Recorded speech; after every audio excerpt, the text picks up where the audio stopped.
नमस्कार दोस्तों, स्वागत है आप सभी साथियों का एक स्मार्ट स्टडी पर। साथियों, आज की इस क्लास में बिहार पुलिस कांस्टेबल एग्जाम 2024 के लिए जिनका पेपर अभी बाकी है उनके लिए जीके के टॉप 55 क्वेश्चंस देखेंगे। ये क्लास आज बिल्कुल सुपर फास्ट आपको करवाएंगे। अभी जिनका भी पेपर बाकी है बिहार पुलिस कांस्टेबल का, उनके लिए ये रामबाण क्लास है। शुरू से अंत तक सारे क्वेश्चन आंसर देख लेना है। मैंने केवल वही क्वेश्चंस आपके लिए ऐड किया है जो कि अभी आपसे पूछे जा रहे हैं, तो कंप्लीट ये क्लास आपको पेपर से पहले देख के जाना है। तो चलिए शुरू करते हैं। और पहला क्वेश्चन आपको स्क्रीन पर दिख रहा है, भारत की सबसे बड़ी जनजाति कौन सी है? तो भाई ध्यान से देखिए, काफ़ी इंपॉर्टेंट क्वेश्चन है। क्वेश्चन में पूछा ही जा रहा है कि भारत की सबसे बड़ी जनजाति कौन सी है। याद रखिए, करेक्ट आंसर है ऑप्शन नंबर बी, गोंड जनजाति। अगला क्वेश्चन है, जनसंख्या घनत्व का अर्थ क्या होता है? साथियों, जनसंख्या घनत्व जैसे कि आप पढ़ते हैं कि 2011 की जनगणना के अनुसार सबसे अधिक जनसंख्या घनत्व किस राज्य का है? तो भाई बिहार का है। ठीक है, तो देखिए जनसंख्या घनत्व का अर्थ क्या होता है। याद रखिए ऑप्शन नंबर सी करेक्ट है, प्रति वर्ग किलोमीटर में रहने वाले व्यक्तियों की संख्या। ठीक है, तो करेक्ट आएगा ऑप्शन नंबर सी। अगला क्वेश्चन है, कुल्लू घाटी निम्नलिखित पर्वत श्रेणियों के बीच में अवस्थित है। देखिए ध्यान से, याद रखिए कुल्लू घाटी निम्नलिखित पर्वत श्रेणियों के बीच में अवस्थित है।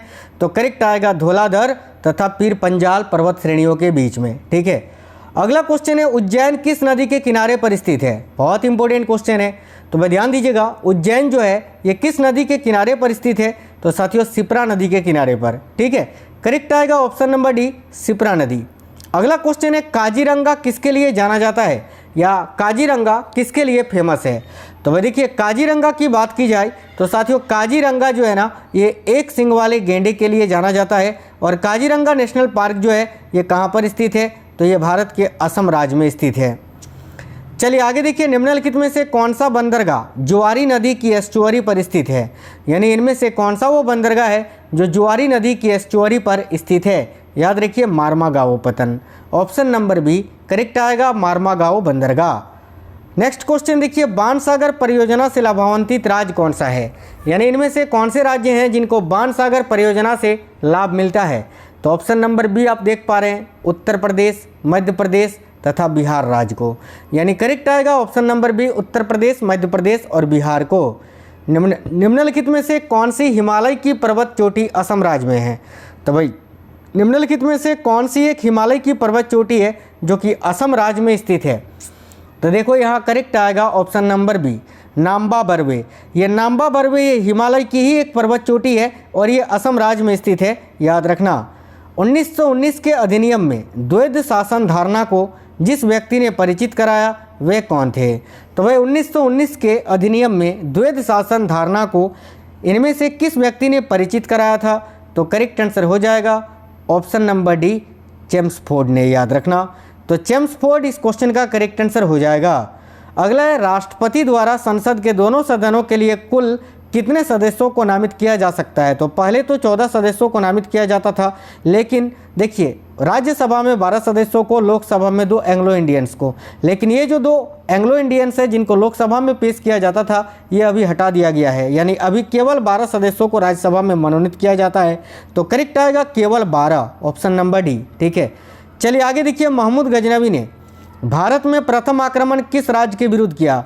तो भाई महमूद गजनवी ने भारत में प्रथम आक्रमण किस राज्य के विरुद्ध किया था? याद रखिए करेक्ट आंसर है ऑप्शन नंबर ए, हिंदू शाही या ब्राह्मण शाही के विरोध में। अगला क्वेश्चन है, भारतीय संविधान भारत का वर्णन किस रूप में करता है? तो भाई भारतीय संविधान जो है भारत का वर्णन किस रूप में करता है? तो राज्यों के संघ के रूप में। ऑप्शन नंबर ए। राष्ट्रपति किस सूची के विषयों पर अध्यादेश जारी नहीं कर सकता?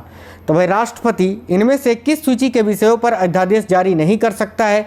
तो याद रखना, राज्य सूची के विषयों पर। बाकी संघीय सूची, संवर्ती सूची और देखिए संघीय सूची और संवर्ती सूची पर तो कर ही सकता है, लेकिन राज्य सूची पर जो है ये अध्यादेश जारी नहीं कर सकते हैं। तो यहाँ आपका करेक्ट आएगा ऑप्शन नंबर सी। आगे देखिए, गुप्त वंश ने कब से कब तक शासन किया था?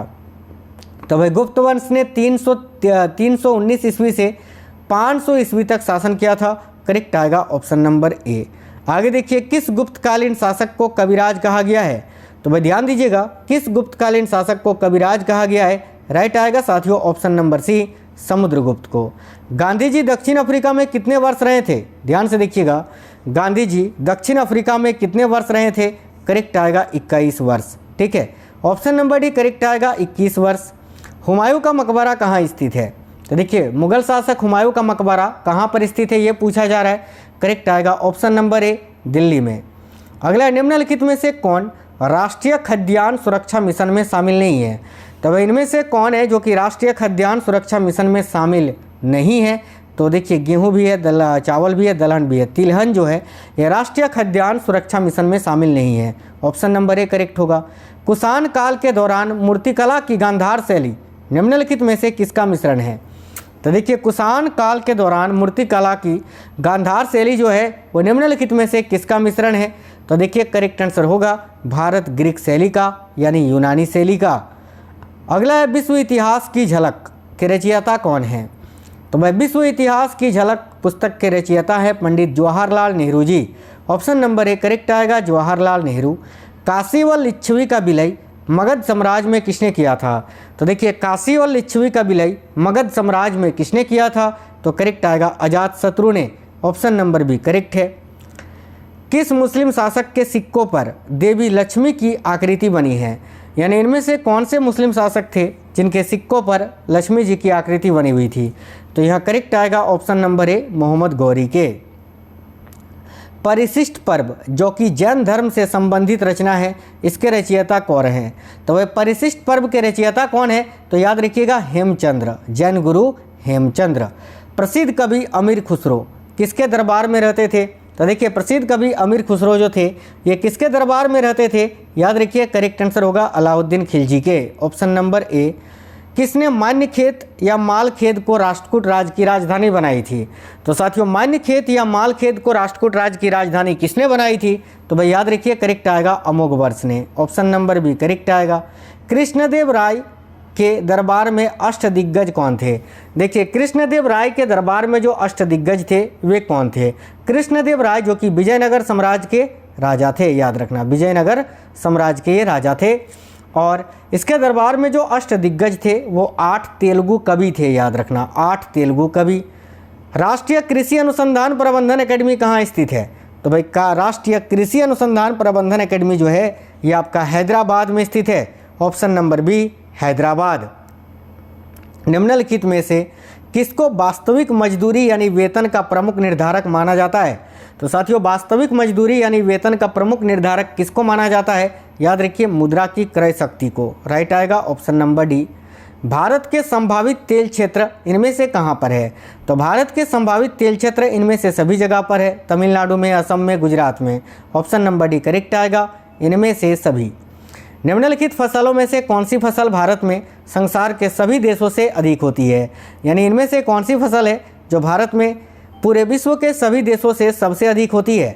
तो साथियों याद रखिए करेक्ट आंसर होगा ऑप्शन नंबर सी गन्ना, शुगर कैन। ठीक है, आज का अगला क्वेश्चन है भारत सरकार के बजट के कुल घाटे में किस घाटे का सबसे अधिक योगदान है? तो भारत सरकार के बजट के कुल घाटे में किस घाटे का सबसे अधिक योगदान है? याद रखना राजकोषीय घाटा का। ऑप्शन नंबर सी राइट है। पार्थिव बंदरगाह का विकास किस बंदरगाह का भार कम करने के लिए किया गया है? तो भाई पार्थिव बंदरगाह का विकास किस बंदरगाह का भार कम करने के लिए किया गया है? करेक्ट आएगा कोलकाता विशाखापट्टनम बंदरगाह, याद रखिएगा। 1857 के विद्रोह को किस उर्दू कवि ने देखा था? काफ़ी इंपॉर्टेंट क्वेश्चन है साथियों, ध्यान से देखिएगा।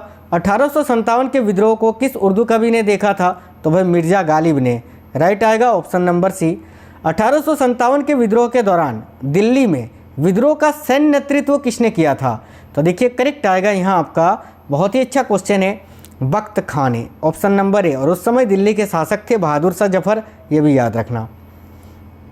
मनुष्य के आंसू में कौन सा एंजाइम होता है जिससे जीवाणु मर जाते हैं? तो देखिए करेक्ट आएगा लाइसोजाइम। Option number c. मानव में ऑटोसोम्स की कुल संख्या कितनी होती है? तो भाई मानव में ऑटोसोम्स की कुल संख्या होती है 44, और जब इसमें एक जोड़ी लिंग गुणसूत्र जोड़ते हैं तब ये बनते हैं क्रोमोसोम, जिनकी संख्या होती है 46, याद रखना। आगे देखिए अमृत बाजार पत्रिका की स्थापना किसने की थी? तो देखिए अमृत बाजार पत्रिका की स्थापना की थी शिशिर कुमार घोष जी ने। करेक्ट आएगा ऑप्शन नंबर डी।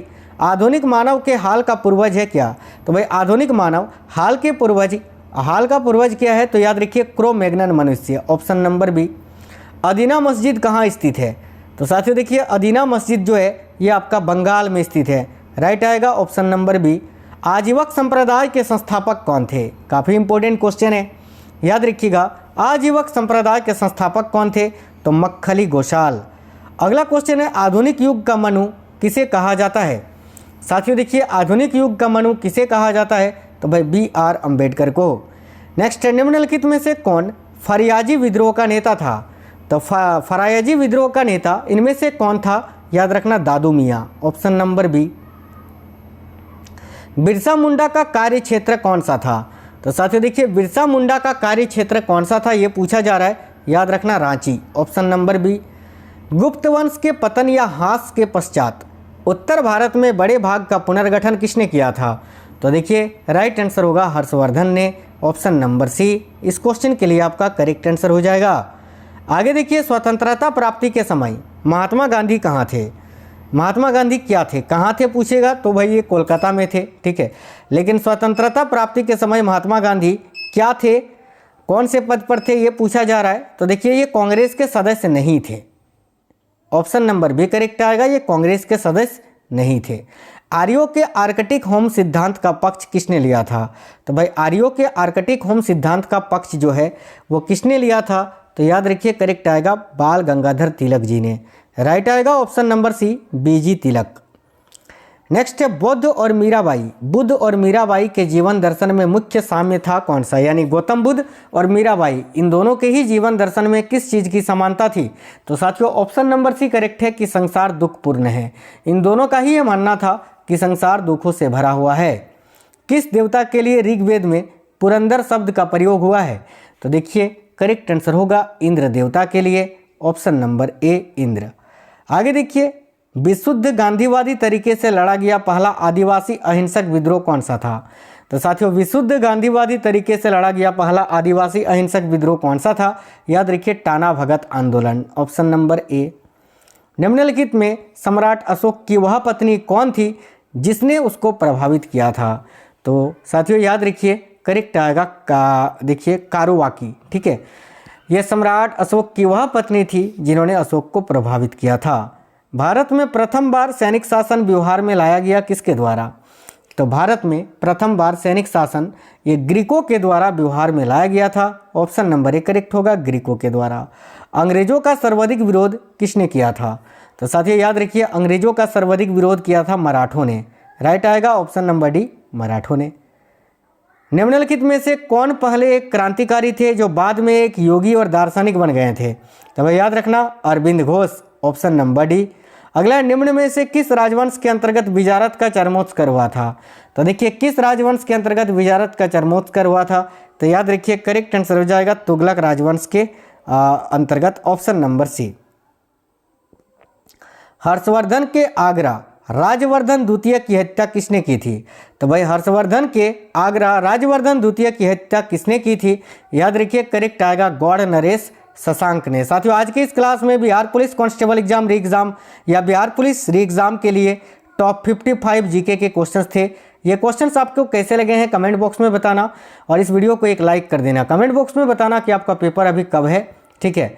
और साथियों आप में से कोई भी साथी नए हैं, किसी भी एग्जाम की तैयारी कर रहे हैं, चैनल को सब्सक्राइब करके बेल आइकन को जरूर ऑन कर लेना। मिलते हैं नेक्स्ट वीडियो में, तब तक के लिए जय हिंद, वंदे मातरम।